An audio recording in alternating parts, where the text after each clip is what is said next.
अब जरा सोचिए, क्या आपने कभी किसी ऐसी महारानी के बारे में पढ़ा या सुना है जिसने युद्ध के मैदान में अपने छोटे से बच्चे को पीठ पर कसकर बांधा हो और हजारों दुश्मन सैनिकों की फौज का अकेले ही डटकर सामना किया हो?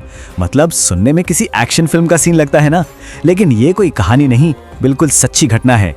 और वो नाम है रानी लक्ष्मीबाई। सही सुना आपने। सच कहूं तो ये सिर्फ एक नाम नहीं है, बल्कि आज भी हमारे लिए बहादुरी का दूसरा नाम है। इस नाम को सुनते ही ना रोंगटे खड़े हो जाते हैं और मन में एक अजीब सी ऊर्जा भर जाती है। तो चलिए देखते हैं कि आखिर उनके इस बेजोर शौर्य के पीछे की पूरी कहानी क्या है। तो चलिए सबसे पहले इस टाइमलाइन पर एक नजर डालते हैं। 1828 में वाराणसी में उनके जन्म से लेकर उनका विवाह, 1857 की वो ऐतिहासिक क्रांति और अंत में 1858 में उनका सर्वोच्च बलिदान। ये बस कुछ तारीखें नहीं हैं, बल्कि एक पूरे महाकाव्य के अलग अलग पड़ाव हैं जिन्हें हम एक एक करके समझने वाले हैं। शुरुआत करते हैं हमारे पहले भाग से, वीर बचपन, एक असाधारण बच्ची। 19 नवंबर 1828 को वाराणसी में जन्मी मणिकर्णिका, जिन्हें घर में लोग प्यार से मनु बुलाते थे, वो अपने समय से बहुत बहुत आगे थी। आप खुद ही सोचिए, उस दौर में जब लड़कियों के लिए समाज के नियम बिल्कुल अलग और सख्त थे, तब मनु क्या कर रही थीं? वो तलवारबाजी, घुड़सवारी और युद्ध कला सीख रही थीं।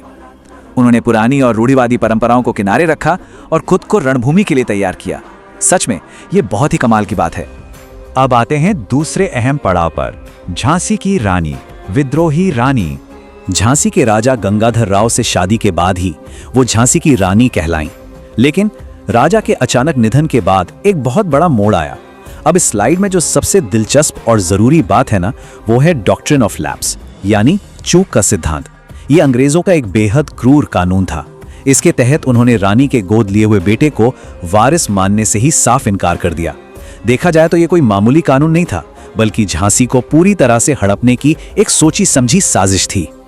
और फिर जब अंग्रेजों ने झांसी सौंपने का वो फरमान सुनाया, तो रानी का जो जवाब था वो इतिहास में हमेशा के लिए अमर हो गया। उन्होंने बिना किसी डर के पूरी आंखों में आंखें डालकर कहा, मैं अपनी झांसी नहीं दूंगी।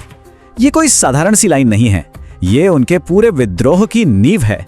एक साफ और सीधी चेतावनी कि वो बिना लड़े अपनी जमीन किसी को नहीं सौंपने वाली थीं।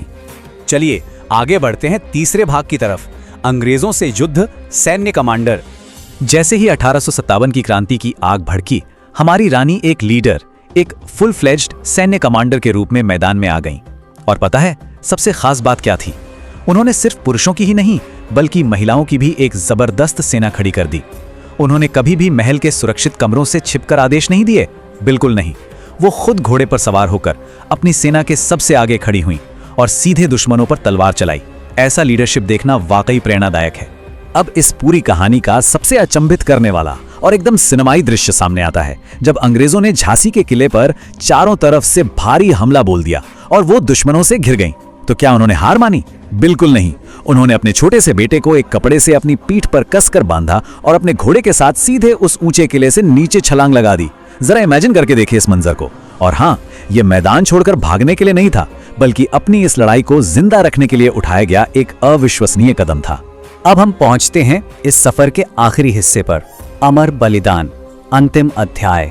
झांसी का किला उनके हाथों से निकल चुका था, लेकिन उनका हौसला वो अब भी अजेय था।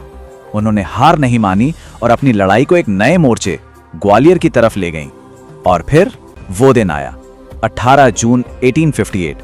अंग्रेजों की भारी फौज के सामने बिना किसी खौफ के उन्होंने अपनी आखिरी सांस तक लोहा लिया और अंततः वीर गति को प्राप्त हुई। उनका शारीरिक सफर भले ही वहां खत्म हो गया हो, लेकिन उनका ये बलिदान इतिहास में हमेशा हमेशा के लिए अमर हो गया। तो जब हम इन सब बातों पर गौर करते हैं तो एक बात बिल्कुल शीशे की तरह साफ हो जाती है। रानी लक्ष्मीबाई सिर्फ झांसी की रानी तक ही सीमित नहीं थी, वो पूरे भारत की शान थी। वो अदम्य साहस और वीरता का एक ऐसा सर्वोच्च प्रतीक है जिसे आज भी हर भारतीय पूरे गर्व के साथ नमन करता है। उन्होंने बहादुरी का एक ऐसा बेंचमार्क सेट कर दिया जिसे कोई नहीं मिटा सका। आज की इस चर्चा को हम इस एक बहुत ही महत्वपूर्ण और सोचने वाले सवाल के साथ खत्म करते हैं। ये सच है कि भौगोलिक रूप से उन्होंने अपना किला खो दिया और अंत में अपनी जान भी कुर्बान कर दी, लेकिन क्या उनके इस सर्वोच्च बलिदान ने, उनके इस कभी ना टूटने वाले हौसले ने आने वाले दशकों में भारत की आजादी के लिए वो मजबूत नींव नहीं रख दी जिस पर चलकर आगे के क्रांतिकारियों ने संघर्ष किया? ये एक ऐसा सवाल है जिस पर हम सबको जरूर सोचना चाहिए।